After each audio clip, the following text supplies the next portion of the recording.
Thank you for that. Good evening, guys. Hi. No pressure then. Okay. I've been catcalled before, but this, that takes it all to another level. Good evening, ladies and gentlemen. Thank you for coming. For those of you who don't know what's going to happen, that's all right. Nobody usually reads what I write online. That's why I've been a university teacher for 20 years. I just write stuff for my bosses, and then ask my students, did you read? They're like, yeah. I'm like, good. Let's pretend together. You know, I'm single, I'm good at that. Welcome, my name is Aleksandr Popov. What's going to happen is I'm going to be achieving an idiot stream. Idiot, that would be me. Don't take it personally. It's a second leg of recording of something that I wrote 5 years ago because I was lonely during COVID. Like many other Estonians. I mean, we weren't lonely, we were just distancing. That made us happy. So I decided to write about my childhood. Very un-Estonian. But then again, I'm half Russian, so you know, it's gonna get worse. So now I'm just recording a first ever comedy hour, or at least I consider it a comedy hour, I ever wrote. And I did it first in Russian, because that's the language of my dad. I wanted to do it on the 9th of May, but that got a bit too suspicious.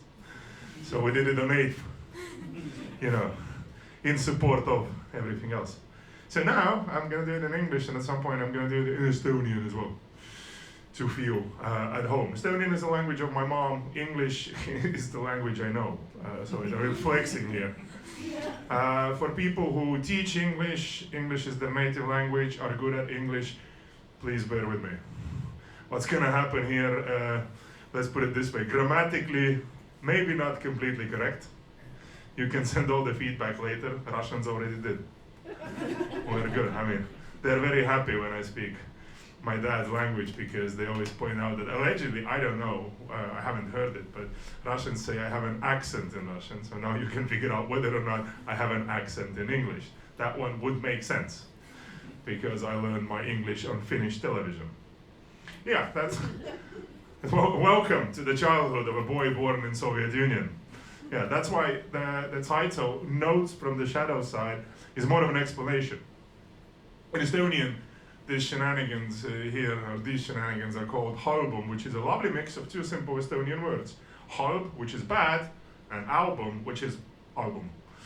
Yeah, very, very similar word. It's a term that was developed by a bunch of bouncers because we were very bored and very drunk, not necessarily in the same order. To have a word for what we saw when we were at the nightlife of Tallinn. It's an album nobody needs, but we still have it. I mean, it's a bit this big baggage of depressive thoughts we cannot get rid of because all the therapists keep turning us down and telling that, you know what, there's like too much honesty. Deal with that yourself.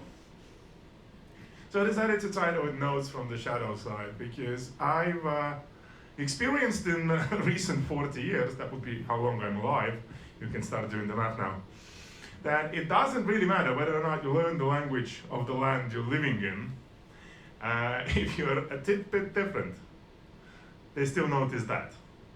So for me, it's like every time I do something, speak in Estonian, they ask me, Alexander, but why do you have a Russian name? And then I can start explaining that, well, long time ago, or technically not so long time ago, depends on how you look at it, about 30 years ago, give or take. There was a place called Soviet Union, yes, another one, before the current one. That wasn't also really a union, but that's besides the point. It's not a political TV show here. Yeah, I was born in 1984, actually not very far from here, in a place called Kopli. That's a lovely part of the neighborhood that comes after all the new lovely buildings you can see. I have to start by pointing out that urbanization hasn't been kind to Kopli. I mean, it has gotten prettier. People are the same. I mean, if you start reading the news, you're like, yeah, Kopli. Yeah, my recent personal favorite man was chasing after a man with an axe because of a bottle of beer. I'm like, that's my people. That's where I come from. You might have given them a new pretty building, but axe is an axe, and bottle of beer is a bottle of beer. You have to know your boundaries. This is Kopli. Yeah. But yeah, I was born in 1984. Back then, I didn't know it's an Orwellian year. I hadn't gone to college yet. when I went to college and read 1984, I had a good laugh. I mean, Orwell did have hopes, we did not live up to them. We didn't even try. Mainly because we didn't know the book exists. Also, I sometimes get asked one of my personal favorite questions, how was communism? And I have to admit, don't remember much. I mean, it fell apart when I was 5. I did not contribute. At least not intentionally. I mean, I wasn't going around telling us like, I'm gonna break this union down. I spent most of my formative years trying, like every young man, I guess, trying to figure out what to do with the glue stick in one hand and what to do with the free hand. That was me. But I was growing up in a neighborhood where there was a lot of Russians and some Estonians, but just my mom, a couple more, having great fun. I always like to think that my parents just got unlucky. I have one sibling, I have a younger brother, he's human, looks that as well. He has hair, and I think, well, we're not gonna go there. There's a reason I have a hat on, because otherwise this is gonna get much more depressing very quick. And plus, when I dress like this, every other guy in Kalamaja thinks I'm coming out. So, just having fun. But yeah, I have a brother. He's doing great. He was born 4 years later. I personally think that in 1984, my parents just got a bit unlucky. Because not just because it was a time around these parts where if you didn't have any kids and you were a man, that's my dad, you had to pay a tax. Starting 30 years old, you had to support everybody else who had children. So he decided to solve that problem. Or I always like to think that maybe he just went to the zoo and was like, well, do you have something, I can use later as a toy for a child I'm gonna have? That's my kid brother. Yeah. Oh, he doesn't like that joke either. That's okay. I like him. Though I was a bit disappointed in 1988, I do remember that, because that's where my parents lied to me. They said, we're gonna go away for a while, but when we're gonna come back, you're gonna like what we're gonna bring back. Well, yes and no. I mean, I'm not saying I don't like my brother, but I wanted a cat. Like, I was a bit disappointed. They brought in this tiny thing, babies covered. There was a good old time where they wrapped babies tighter than food in the shop. There was just a nose and 2 tiny eyes, and I was like, do I have to unpack it? What am I supposed to do with it? They just don't drop it. I was like, okay, that makes sense. And the first thing my kid brother ever did, he almost took my nose off. That was a preparation for the fact that that's one thing I've now discovered as a grown man, that all babies like that. UFC with grown-ups. Whenever somebody has a baby, they're like, do you want to hold it? I'm like, I don't know if I should. And then you take the baby and it's like, and there's something like trying to take your ear off and your nose off, and there's a leg in your other ear, and you're like, can I have another one? I have a couple of pieces of my body that are not being ripped off at the moment. That's a great lock you have on this ear. Let's see what's gonna happen. But 80s, yes, they don't remember much besides the fact that late 80s, I realized that I'm different, not just with my looks. I didn't have a beard then, so it didn't really help. But also because the Russian kids didn't like me because I was half Estonian and they couldn't figure out which half.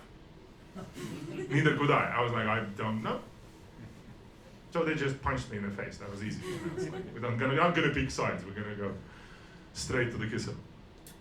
And Estonian kids didn't know what to do with me because their parents allegedly told them that, I'm a bit suspicious because not full Estonian. Which, not to disappoint anybody, but if we look at the history of this country, being full Estonian is a bit difficult. But, that's a different story. 90s was a bit more fun, not in that sense, but in a sense that I went to school into an Estonian school. My parents decided you're going to go and become true Estonian in Estonian school, which was still situated in Kopri. So it's like 50, 60. I will still remember the 1st of September because I was told to dress up. Well, I wasn't just told, I was dressed up. I had my bow tie and everything, and my mom kept telling me, it's gonna be great. With the look which said that it's gonna be anything but great. But she was like, you're gonna love it. I was like, okay, I don't know what's gonna happen, but it looks cool. I have this bow tie and a new suit, and I have this huge bag, which I apparently have to drag with me for unknown purposes. But I still had one question. How come I have to dress up, but Dad's is in slippers, underwear, and a wife beater? I'm like, how come dads have different standards? I mean, if I'm gonna have fun, what is he gonna be doing there? And then I realized that Dad is not coming with me to school. He's coming out to have a smoke. And as soon as I walked out of our apartment building, I realized that in front of every apartment building, there was Dad, just like mine. Same slippers, same underwear, Soviet Union. Same shirt, same cigarette. All say, and there was a bunch of kids like me, all dressed up, with our huge bags, trying to figure out what's gonna happen. Are we going to on a hike? Or are we supposed to start working again? What's gonna be? You had a Soviet babushka, whenever you were sent to your grandmother, she would just give you a shovel when you knew what to do. She'd just start at the end of the garden, work your way forward. You know exactly what to do. And when I asked my dad, he's like, what am I supposed to do? He looked down at me and goes, do you know how to go to school? Oh, it's very easy. Go down the street, turn right, come back in the evening. I'm like, thanks, Dad, very helpful. But bring back the bag. I'm like, yes, boss. And in the beginning, it was like, interesting, yes, new place. My biggest shock for my teacher was me. When I walked into the first grade, that woman thought that somebody had brought a souvenir back from the last trip to the zoo. She was like, what is this? Like, this is your student. Does it talk? We're gonna find out. I did. I even learned how to write. Apparently in different alphabets. It confused her. She didn't speak any Russian, so I would prank her and give answers in Cyrillic. Bad idea. Bad idea. She took it very personally. My history teacher, she was later to become my history teacher, but she was one of the teachers to greet me, and I will never forget. I walked into the school, she looks at me and goes, well, there you are, remnant of the Soviet occupation. Which is very many words for a 7-year-old. And I was there like, all right. Is it a superpower?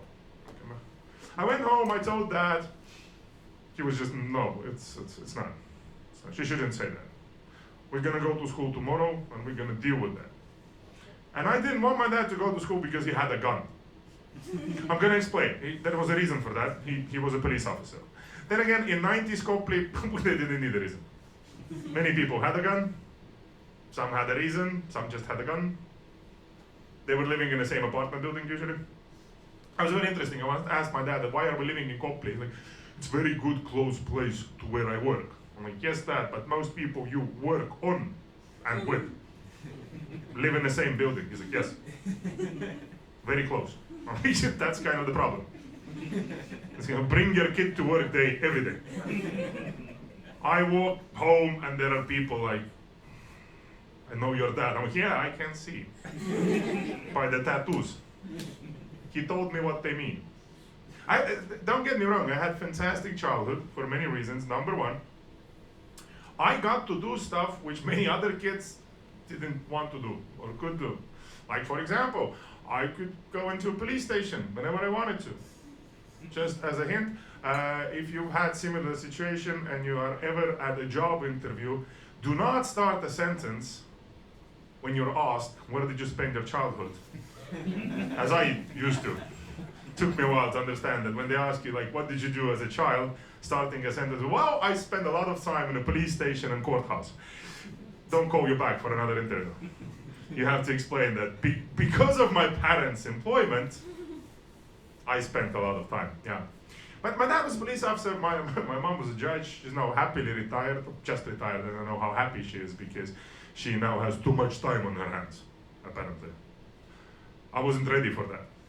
As a grown man, now I am the case, apparently, every day. Getting messages from your mom, are you still alive? I'm, yeah, thanks, trying. Can I help you somehow? No, just checking in. I'm like, thanks for that motherly instinct. Now, I grew up in the 90s, had a lot of fun. My dad was a very classic Soviet dad. He tended to forget that he has 2 kids. Yeah, well, I mean, he didn't do it on purpose, I guess. He was just very busy protecting people. So I always knew that he had something to atone for when he would walk into the school in the middle of school day and demand a boy. Because he would forget which grade they was in. And since he had a gun, nobody in school really objected. They're like, well, we have 350 of them. Pick one. And my funny, sounds awkward, but one of my fondest memories, my dad took me out of school, we went to have lunch, and then he remembered that he has something to finish at work. That something was an interrogation. Now, 90s Estonia had invented shared office space before the whole world invented shared office space. For different reasons. Nowadays people go like, wow, shared office space, amazing, very productive. It depends on where you work. In Soviet times that meant that somebody had literally stolen a wall. But just construction workers had, went into business. One wall into the building, 3 walls to the friends, it's still here. And nobody asked questions. It's like, we were supposed to have walls, we don't have them, we will make do. And I wasn't the most, I was sitting there, my dad brought me into his office, with shared office space, he and 6 other dudes. My dad was the head of the homicide division, which I personally consider to be the scariest name you can ever invent. When my mom once explained to me as a child, like what my dad does, when she said where he works, I was like, is he doing homicides? It's like, no. He prevents them. I'm like, well, why won't they call it the prevention unit? Too long. I was like, all right, sounds logical. What do you do? Homicide. Oh, sure. Hi, come on in. Yes, your son is doing great at school. Thank you for coming. So he took me to the office. There were other guys there. They were also working, allegedly. And my dad, he sat me down on a chair and said, do your school things. He didn't know I didn't have any school things. 4th grade. I had done all the school things in school. The glue stick, the picture, the wrong mathematics, all was done. I was just sitting there, and while he went to bring back something he hadn't finished yet, that would be the dude he had to interrogate, his friends, because we didn't have social welfare back then, and his friends and colleagues decided to pull a practical prank on him. I think nowadays somebody would definitely go to jail for that. But in the 90s, it was their practical prank. They gave me the photos of a crime scene. Yeah, that's what you do with the 4th grader who's just sitting there, next to his big bag, waiting for his dad to come back.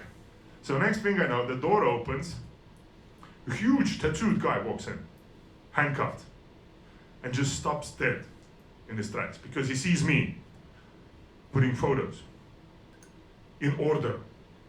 A little Dr. Frankenstein at work. That dude went pale as a ghost. He looked at me, even my dad was like, Sasha, what are you doing? I'm looking for a head. And my dad goes, so are we. Not gonna find it there. Not on the phone. I'm like, yeah, but the picture doesn't come together. It's, yeah, it's a bit of a problem. That's what we want this gentleman to tell us. Where's the missing link, I guess. That dude looks at me and goes, what are you in for? I'm like, well, childhood. Hopefully tough. I don't know if he confessed or not, I hope he did. But I think he's not doing crime anymore. He wasn't ready for a fact. I was always thinking that when I saw those guys with tattoos, I once decided to play a practical prank on my dad. I picked up a pencil and tattooed myself.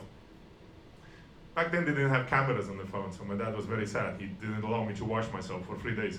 So he could show him, his friends, my fantastic future. Because I didn't know what those tattoos meant, so I had just drawn pictures all over me. And my dad was like, well, this one is for armed robbery. I'm like, I can do that. Well, yeah, that's true, but don't. That's illegal. My parents also wanted to make me into a real man. But they did it in a very awkward way. I'm gonna give you a couple of examples. First training I was ever taken to, my mom decided, I was about 6 or 7, and my mom decided that what really is gonna turn me into a man is ballet lessons. Still have a tutu, by the way. Doesn't fit me, but memories. You should have seen, I was a heavy-set kid. As a child, I was as tall as wide. I was basically a walking Rubik's Cube. Because my babushka, my dad's mother, she was from a place called Arkhangelsk. It's very cold there, it's in Russia. And she had a thing for food, which usually meant that whenever there was any food in her house, it had to be eaten like right now, because bears will come otherwise. And I was sitting there on like 14th floor of a tenement building, trying to explain to my babushka that, if the bears are gonna get behind your door, we're really in trouble. I mean, it's not about food. I mean, it's like, how did they get into the apartment building? What is this? It's like evolution gone wrong. I didn't know yet that there are possibilities to get into the apartment building without actually trying. That's how Jehovah's Witnesses get in. You just start pushing on buttons until somebody's babushka is gonna buzz you in because she's bored and she wants to talk. Yeah. But my babushka would feed me all the time, and she would, you have to eat, then you're gonna grow. I'm like, I now don't see growing, I see widening. So they took me to the ballet. The ballet teacher took one look at me, looks at my mom, goes, I hope you know that Nutcracker is a romantic story, not a tragedy. But since you're here, let's try a stretch. And she was an old school ballet teacher, which meant that she just grabbed my leg. I still remember that stretch. Hard to forget. That's why I kept the tutu. To remind myself that I'm no stretch. Not even now. So after that, it took me a couple of weeks to recover. And then my mom decided, okay, it didn't work with the ballet, let's try acrobatics. How do you think it's gonna get better? I went to the acrobatics, they put me on a trampoline. Now I can say that I have broken a trampoline. Yeah, but my dad wasn't happy at all. He had to pay for it. He was like, let's stop with that sport thing for a while. Let's do something else. Let's send him to wrestling. Actually, I liked wrestling. I ended up wrestling for 7 years. I would maybe still be wrestling, but it turned out that my coach was kind of like my babushka. He was like, you have to eat more. I'm like, I just went to the school nurse who thinks that if I'm gonna have one more meal, I'm gonna die. And my coach was like, that's a loser's talk. I'm like, thanks for that. It's very motivational, but there's medicine. He's like, no. More practice, more food. Let's go. I ended up wrestling in super heavyweight division of junior high. Yeah. The coolest thing about it was that there was me and one other dude. I lived in Kopli, he lived in Lasnamäe. Yes. Potom Kopli, LA City, never forget. And that dude scared me. He was 2 years younger than me, but 10 kilograms heavier. He also had a babushka. Actually, two of them, both of them from far places. I remember that dude because we would be bussed into the competitions just for fun. Everybody knew that one or the other flubber is gonna win the match, or both of them are gonna suffocate trying. We don't know. But I would be the one with one bag, just my training things. He would be with 3 bags, all of them full of food, because he would be living with babushka, and she's like, you have to eat. And there is something scary, yet at the same time promising, watching your opponent on the other side of the sports hall, watching you while eating pelmeni. With this, I'm gonna finish this, I'm gonna finish you. And I'm there like, can I get a snack? He's scary, he's like, no, you have to prepare. And that's what I'm saying. Get me a tupla or something. He had to quit wrestling after a couple of years because his doctors told him that if he's not gonna quit, it's gonna be very, very bad. And his coach listened. He was like, okay, you're 13, let's try a diet. Let's see what's gonna happen. My coach was like, no, one opponent down, we're gonna continue. I'm like, okay, that's a healthy approach to sports. But the scariest thing I still keep in my mind about those days of wrestling. I mean, for those who don't know, historically they used to wrestle naked. Do not imagine that picture. Nobody needs that, but just saying. But sadly, thankfully I guess, by now we use certain equipment to cover our bodies.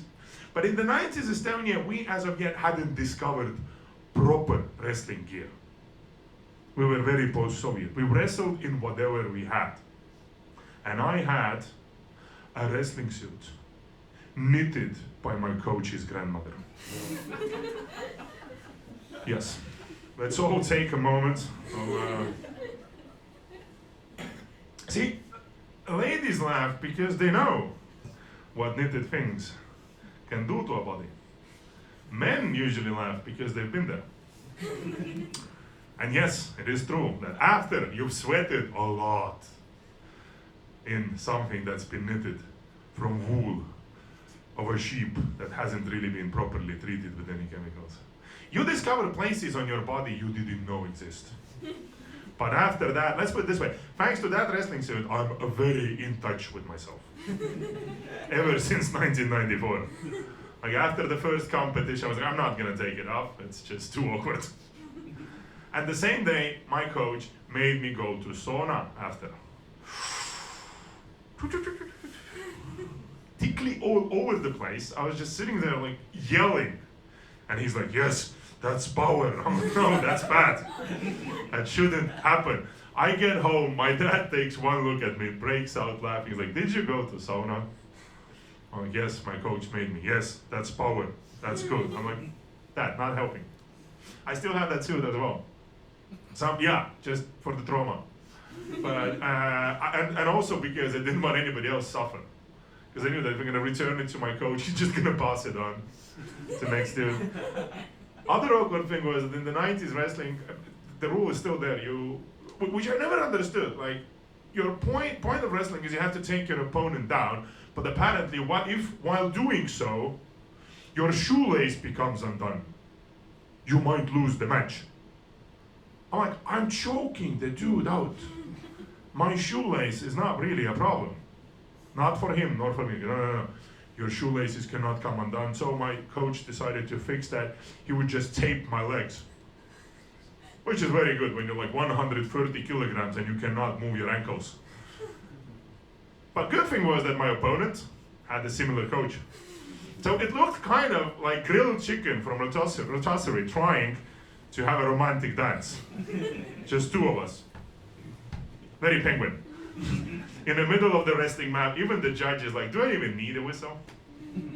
Just, I'm gonna turn, I don't wanna see that. Just get a room, you two. And we would do something there, and usually I have better stamina. Yeah, it doesn't work on Tinder either. And then but yeah, the scariest thing is that when the other guy who just had some pelmeni is like, you know, like, no, don't share it with me. This is, keep your. But it is true that whenever we talk about wrestling, we have to address the fact that there's a lot of, wrestling is both very masculine sport, but at the same time raises a lot of questions about men who wrestle yet somehow consider certain actions not manly enough. I'm like, okay, let's put it into perspective. But one of the most basic things that can happen to you during the wrestling match, if you cannot hold on to your opponent, one of you is gonna be put on all fours, usually the one who couldn't hold the grip. So you're there on all fours, doggy style, basically. And now the other man's job is to kneel down right behind you, just the beginning. Put his hands on your lower back and wait for the man with the whistle who's not looking at that because he's like, are they ready? Because there's 4 guys next to the mat is like, not yet. It's just because many wrestlers have a very awkward understanding of where lower back is. And as soon as the hands are on the lower back, blow my whistle, babe. And the man who's on all fours has only one job, get his crotch down to the ground, close to the ground, as fast as possible so the other dude couldn't grab it. And now those guys go around saying that, oh well, you know, men wearing color are awkward. Really? Sweaty dudes on all fours, kneeling behind each other, completely okay. But me wearing color, that's a problem. Okay. And the reason I remember that is that I've been in a situation of being on all fours a couple of times. And there is this thing which paralyzes and traumatizes every young mind. And it's technically completely allowed. Because the referee is not looking. What is not allowed is grabbing other man's private parts. But if the referee doesn't see, you're there like, thank you.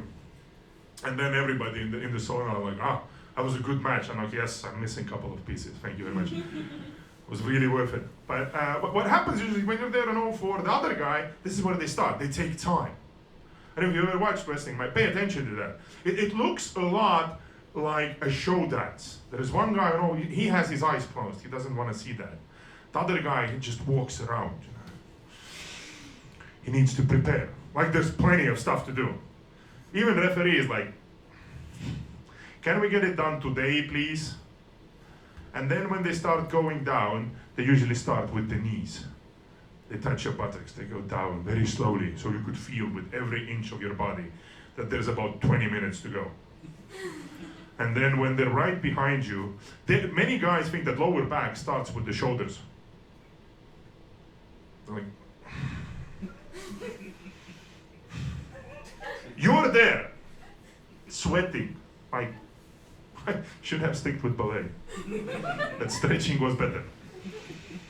And you're there, it will never end. And then right before you can start dropping down, they see in the corner of their eye, the referee going, they do this one thing that makes you as paralyzed as a fly in spider's net. Just as the referee starts blowing the whistle, they go this little and then technique happens, they roll you over, you don't remember anything, they get the point, maybe the match is over, you do your walk of shame off the carpet into the washing room, your coach comes and yells at you, says you have to be more manly. I'm like, after what I just suffered, how much more manly can I get? Thank you very much. Yeah. No, I mean, I get the psychological point. Apparently not as bad as water polo. Well, yeah, I have a dear friend who plays water polo. He wants to tell me, if you would know what happens under the water. I'm like, there is a reason I don't come to your games. I've done my due share of sports in the 90s in this country. Thank you very much. Let's see what's gonna happen. But since I was a wrestler in school, at least I called myself that. That was a good thing. Kept boxers away. Because guys doing boxing, they're like, okay, you do some kind of a manly sport. We're not gonna punch you today. We're gonna see what those ballet dudes are doing. I'm like, all right, thanks. We don't have any in our school, but we know another school. I'm like, I don't wanna know. But since I was a wrestler, my schoolmates who were bullying me horrendously for 9 years in a row, at the 9th grade decided that I am the perfect fit to be a bouncer for a school dance. Now, just saying, if you ever need somebody to protect you, a good idea would be to pick somebody who actually cares about you. Not the dude whose life you made miserable for 9 years and then like, you don't hold it against us. I'm like, not at all. I have a plan. Yes. The reason they decided I should be a bouncer on a school dance is because I have a superpower in this country. I speak the unofficial language. Indeed, я говорю по-русски. Yeah, and I was studying in Kopli, which was like on the twilight zone between Russian neighborhood and Estonian neighborhood. And the next school, right after ours, was the Russian school.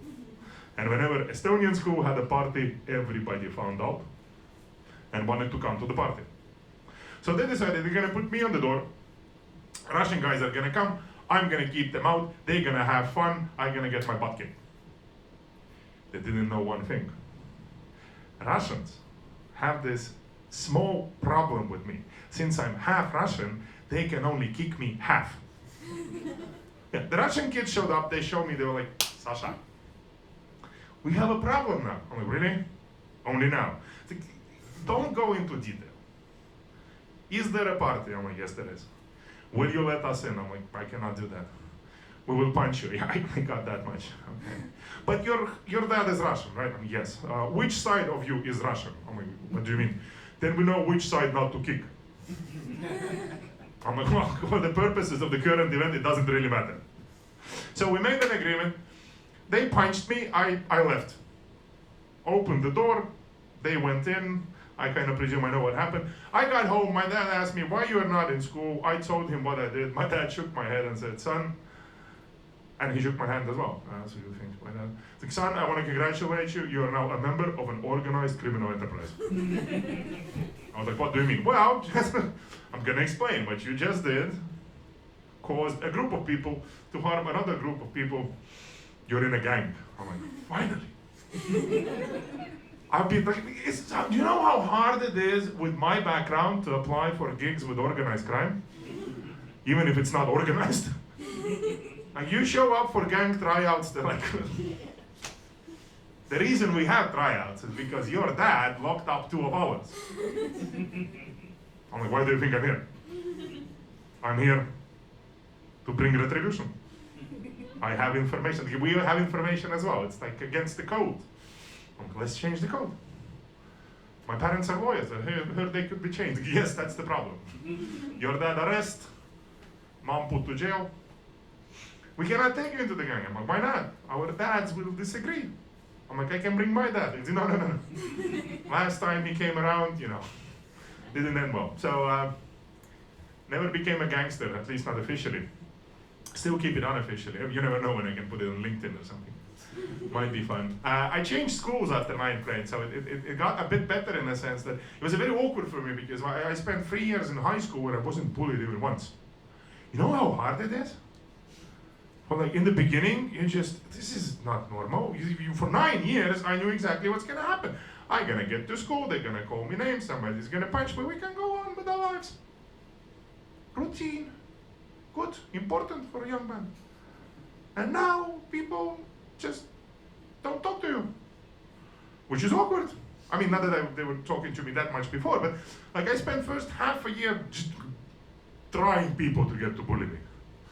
Apparently, it looks awkward. Me going, please bully me. They're like, dude, you need help. Yes, that's why I'm here. Help me. Say something. They think, you're not that bad of a guy. I don't believe you. You have self-esteem issues. I don't believe, yes, I know you don't believe me. Let's go to the school counselor. She's like, oh, you're the new kid. I'm like, yeah, from Copley. Yeah, welcome. I'm like, yeah, here we go. That's exactly what I needed. The first person who helped me out, school nurse. I walk in, 2nd month of the 10th grade. She just takes one look at me like, how are you still alive? I'm like, thank you. I feel welcomed already.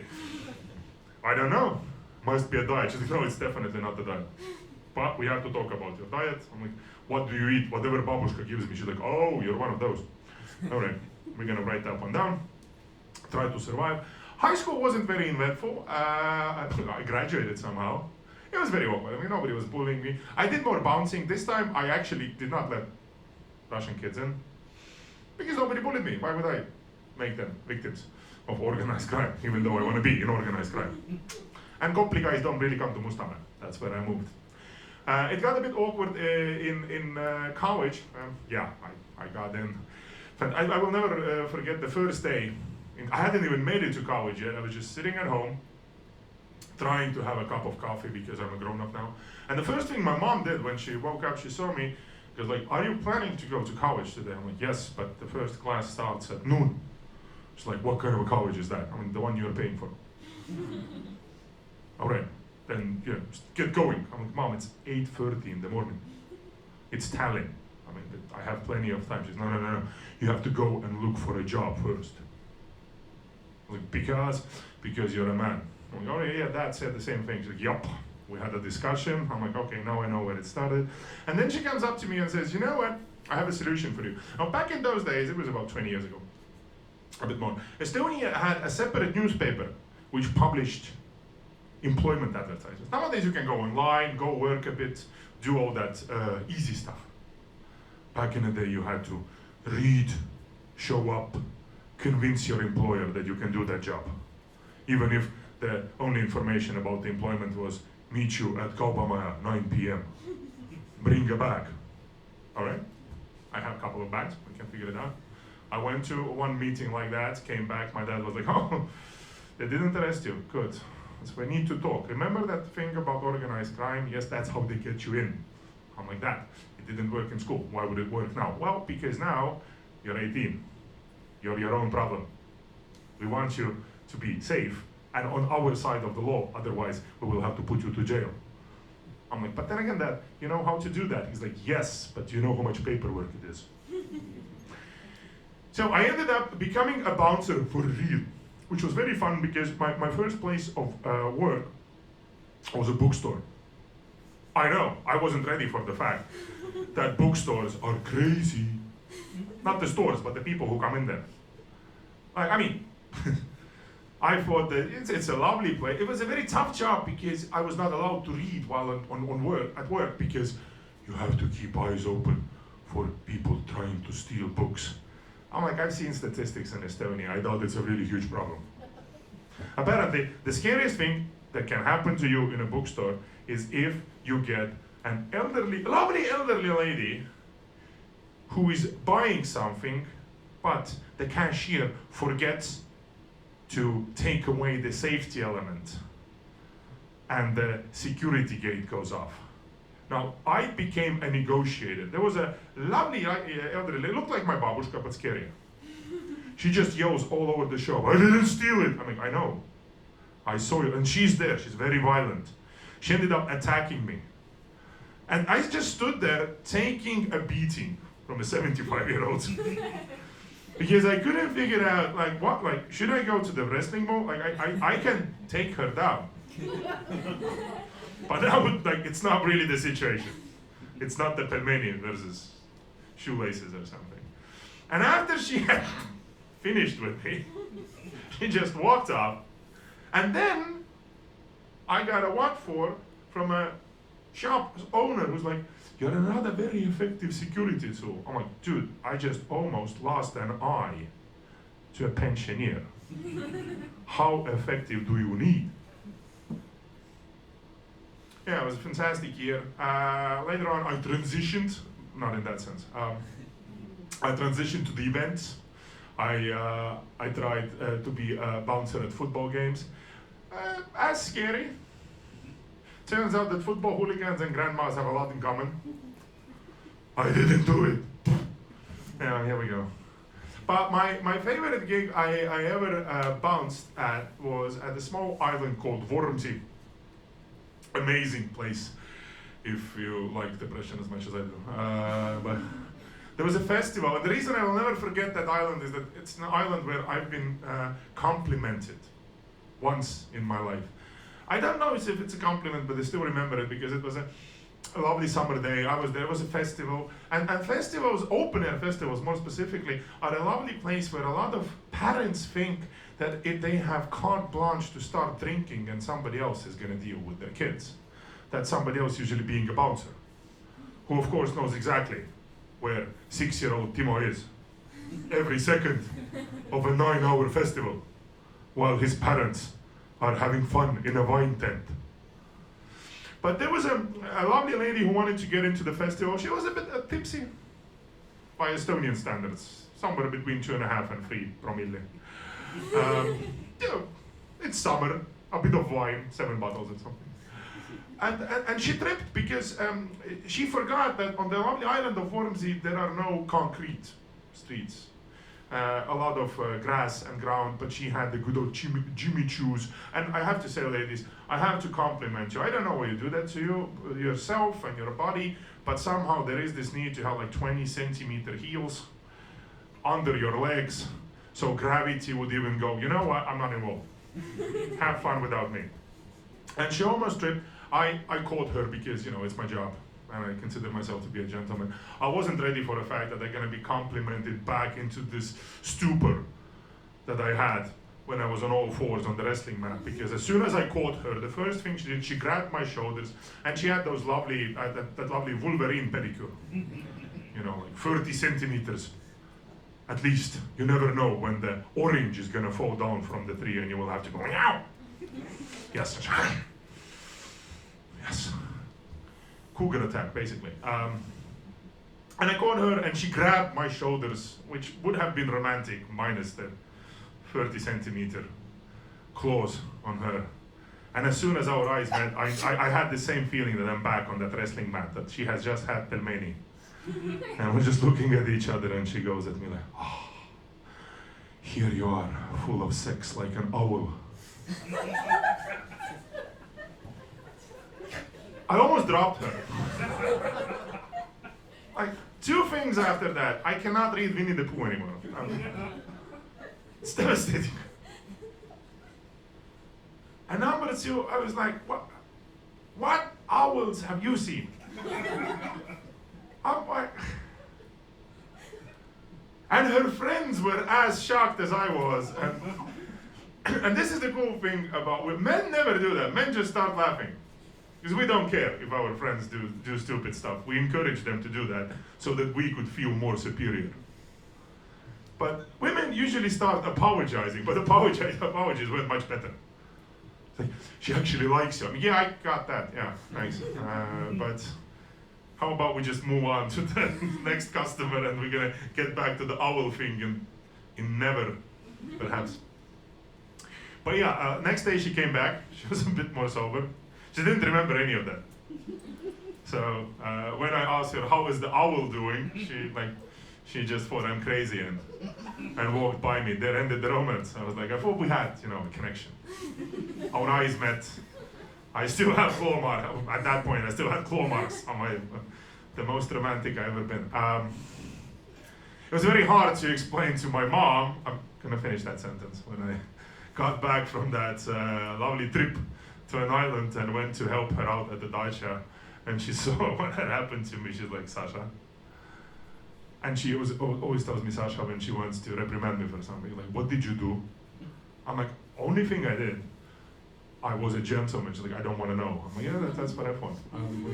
We can move on from that. Though, I guess the second funny story I've ever had with being a bouncer, and that one is completely true as well. I don't know if any of you remembers a lovely thing called Orkut. That was before Facebooks and Instagrams and stuff. Amazing place. But I'm sure none of you has ever searched for a cow on Orkut.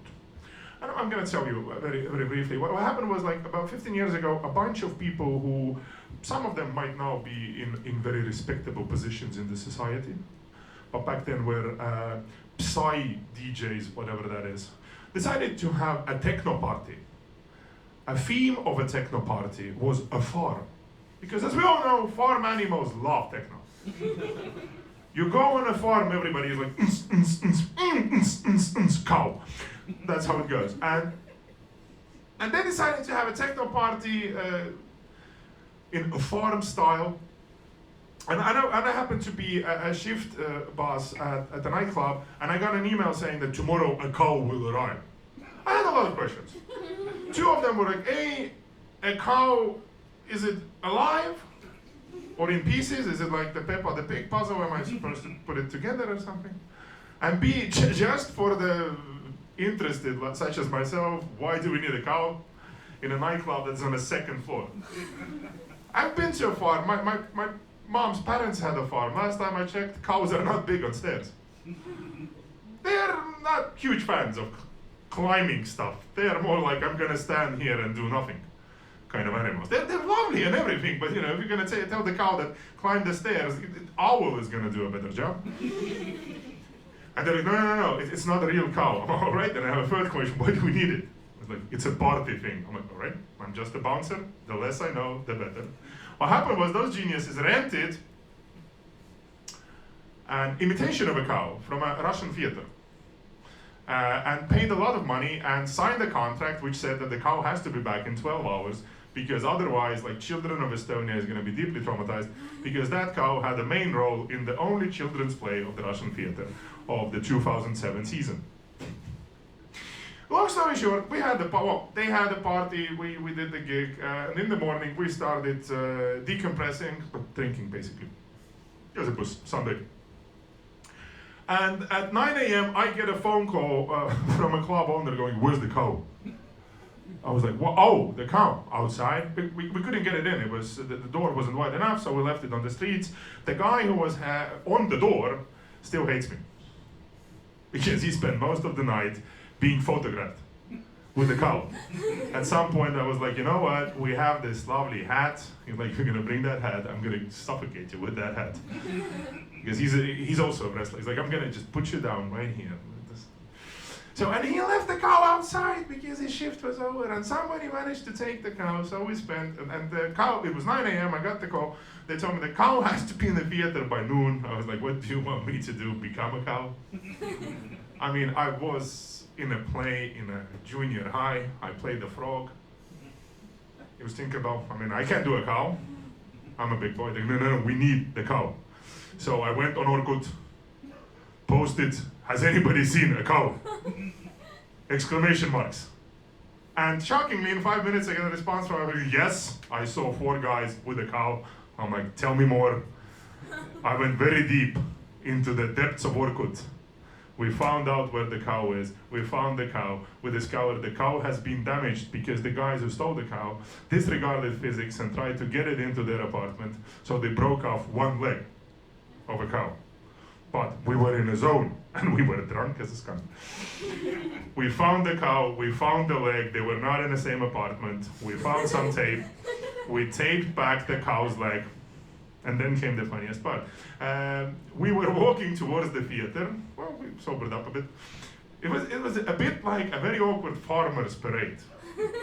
4 dudes stumbling on the cobblestone streets of Tallinn with a cow.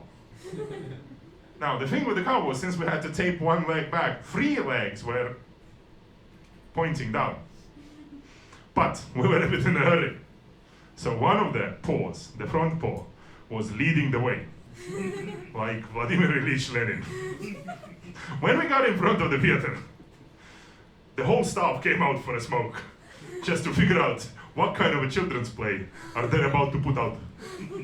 They were like, what's with the leg? I'm like, things, dude. I'm like, you needed a cow, here's a cow, get your cow. They're like, it's not a Leninistic performance for the kids. It's a story about the farm. I'm like, funny you should ask.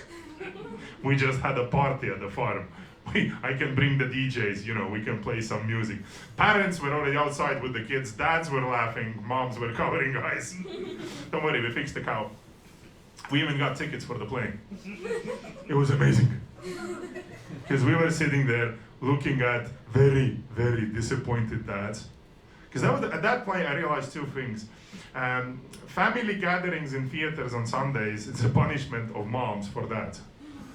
Half of the dads were sitting there very disappointed because they found out that since it's a children's play, no cognac at the buffet. And they had been at the party. Oh, because I was at the party. I was like, how's it going? He's like, I didn't know you have children. I don't. Don't explain. I'm like, I won't. I'm in the cow section. What? That doesn't matter. Enjoy time with your family. And moms were angry at dads, and kids were spending their time between the play and the parents. And parents turned out to be more fun. Yeah. And that was the day I knew that my future was in education. Yeah, before I started doing this, I used to be a school teacher. This, ladies and gentlemen, is the high standard of Estonian education. Right here, yeah. Don't worry, I retired. Your children are safe. At least from me.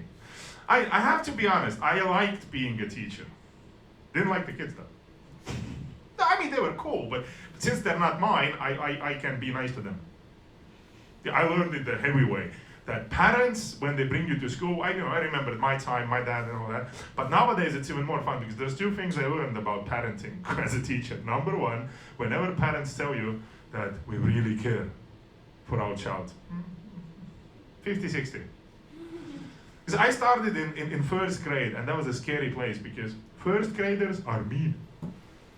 I mean, they're lovely and all, but 1st graders, all of the 1st graders look like you owe them money. Seen those 7-year-olds, like you walk as a teacher into the room and they're like, are you ever gonna pay us back? And I worked in school where boys and girls are separate for first 9 years, so that when they get 16, they could have all those jokes they couldn't make when they were 8. I've seen so many young men just get a lifelong trauma in 10th grade because they've been waiting for 9 years to make this one breast joke. And then the girl walks in, looks at them and says, you have bigger breasts. Crack, done, that's it. But no, 1st graders were cool. I learned 2 things about them. Number 1, they have questions you don't have answers to. I don't know how parents do that. Like, I get the part about, like, there was one 7-year-old, he comes up to me, like, teacher, have you ever heard about sex? I'm like, yes, I've heard about it. Why do you ask? Like, I asked my parents, they won't tell me. I'm like, take a seat. Yeah, that's why I only spent 6 months in the 1st grade. Because dads wrote a combined appeal to the principal of the school and said that if I'm not transferred anywhere else, they're taking kids out. Turns out there's too much honesty in the relationship. And the second thing is that when they ask questions you don't have answers, it's very hard to get them to stop asking questions. Like, I had a kid, he comes up to me and goes, teacher, can you tell me why dragons don't speak Estonian? And I'm there like, hold on, what dragons? And if you've seen a child, you know, they're masters at an eye roll. They're like, duh, the ones in Game of Thrones. I'm like, who showed you the Game of Thrones? And the little girl goes, Grandma. I'm like, oh. I'm like, have you heard about sex? No, you're all right. And 6 hours. I tried everything. I said, they just got here. They're learning. They're trying. She said, try again. I'm guessing, what do you think I'm doing? And now I have a theory. I learned that the hard way because I was transferred to 10th grade. I hoped I can become a student. But they were like, no, you're still a teacher. Now, 16-year-olds are taller and meaner. 16-year-old boys, same as 7-year-old boys, just like taller. Same thing. They still have the same glue stick in one hand, trying to find occupation for another hand. Just nowadays, they're all snipers in Counter-Strike. You know, you walk into the classroom, half of them are on the table, the other half are under the table. Ready. They all have those lovely, huge earphones with the microphone, you know, so that when the friends call, they're like, oh yes, the map is ours. Yes, I'm on a mission, I'm gonna take it easy. It's a history class, but about medieval knights. Put the gun down, Rambo. It's easy. 16-year-old girls, how should I put it? They're in a cult. They are. It's a cult of womanhood. I've discovered it the hard way. It is my theory that it starts with grandmas, because it started with their grandmas. Down the line, there is one mission women have: break men as soon as possible. Hopefully in like 1st grade.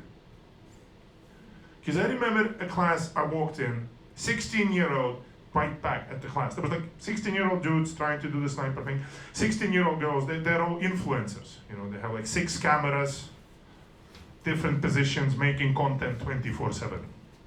But there was one girl right at the end, she just looked at me like my ex.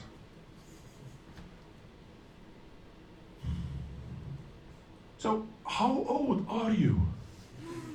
And there I am again on that wrestling mat. Somebody has gone click. And one part of my brain tells me in a very masculine, my dad's voice goes, son, it's a trap. Don't snitch. Don't confess. Don't tell her anything. Be a man. Resist. The other part of my brain, with this smooth voice of my mom, going, you should not lie to a woman. And like an idiot, I confessed. I looked her dead in the eyes and went, I'm 33. And then I heard that voice. Actually, it's a sound no man wants to hear in any situation, whatever the situation is. The good old, oh, not much left, eh? See?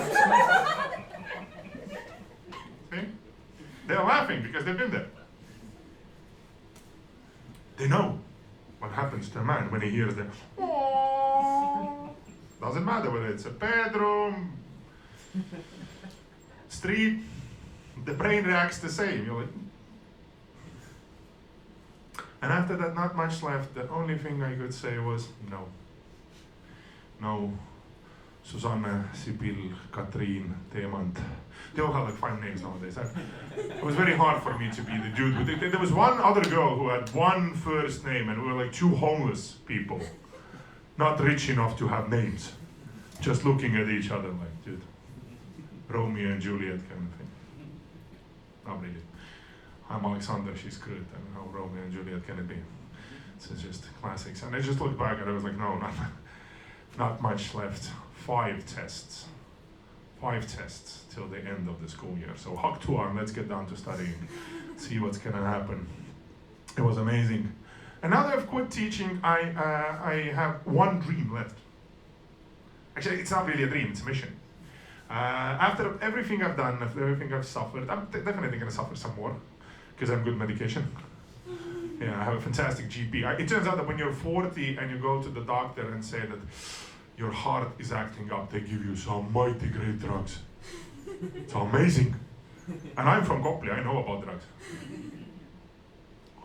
But the ones I know about are illegal. The ones I'm doing now, very legal, very scary. I read that the description of the drug, one of them says, might make you start dancing. I'm like, what? Am I on speed again? Explains why I went back to folk dancing. The other one might make me unexpectedly pregnant. Excuse me, I'm not ready to be pregnant while expecting to be pregnant. I mean, with my budget, pregnancy is not on the books at the moment.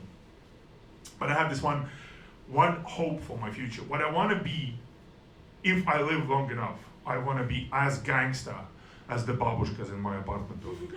I want to be as gangsta as them, and I'm going to explain that before I'm going to let you go in peace. You see, I live in a neighborhood where there is a lot of those lovely elderly women who are here from that previous union. The gangsta babushkas. They're like serious survivors. And they have husbands. Now husbands, these guys have one mission. Get to the bus stop before their wives so they could drink their vodka in peace. Because otherwise, you know, the ladies are gonna get there, finito la commedia, they're gonna take the bottle away. That's why they usually start at the evening, so they get there by morning. Now those babushkas are amazing. They are the scariest thing Tallinn bus drivers know. I witnessed that. I'm a bit of a scientist myself. I did an anthropological study. You see, I live close to the bus stop, which is right on the verge of a red light. Which means that the babushkas in my building and in the whole neighborhood, their clocks are in tune with the bus schedule. And every bus driver in Tallinn knows that you can do whatever you want, but if you're late and you make a babushka wait, it's the scariest thing I've ever seen. A bus driver sweating bullets behind red light because there is a babushka on a bus stop just looking at him. And all those babushkas, they're amazing. They have like 8 bags at least. Always with, I don't know where they're moving. Either in or out, or they're ready for a trip. They walk around, they have like 200 kilos with them. Who needs world's strongest man? Just look at the local babushka. Even the beast from the UK is gonna be like, howdy, I might do it without me. And they get to the bus stop and they stand right on the verge. It's a challenge for the bus driver. If you cut it too close, you might hit babushka. If you're too far away, they will have to take a leap, and that's bad. So when the bus driver pulls in, now the mission begins, because I don't know if you've ever taken public transportation in this town. A lot of Estonian men especially have this desire, a need, uncontrollable want of penetrating the things that are still closed, mainly the bus doors. And the bloody thing hasn't stopped yet, and they're already like, I'm gonna push through. I'm gonna get in first because maybe it's gonna take off without me. No, it's the last stop. Take it easy. It's gonna wait for you. And as soon as the doors open, people try to get out, people try to get in, and now I know why those babushkas have those bags. It's for the Matrix movie. I've been in a bus where I tried to get out, and a babushka was coming in, and she saw that nobody was making space for her, so she just started using the bags. And I will never forget that. That was my first knockout of my life. I felt something cold against my face, and right before I passed out, I managed to ask, what was it? And while passing out, I heard pelmeni. I got knocked out with a Maxima bag of frozen dumplings. Yeah. I woke up to those dumplings melting on my face. The lovely lady who knocked me out with them was like, sorry, I wanted to get to the seat first. And I am there, the bus is driving towards the school I'm, as of yet, working in. Pelmeni melting on my face. I'm trying to give the bag back. She's like, no, it's to you, for inconvenience.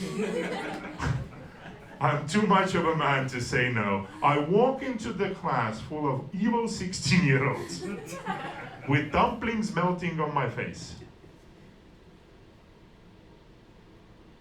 Not much left, sitting right at the back, scared, looking at me. What happened? And the only thing I could say, taking after that dumplings, was like, my grandmother says hello. Since then, we're best friends. She's now acknowledged the fact that I might live a bit longer than she thought.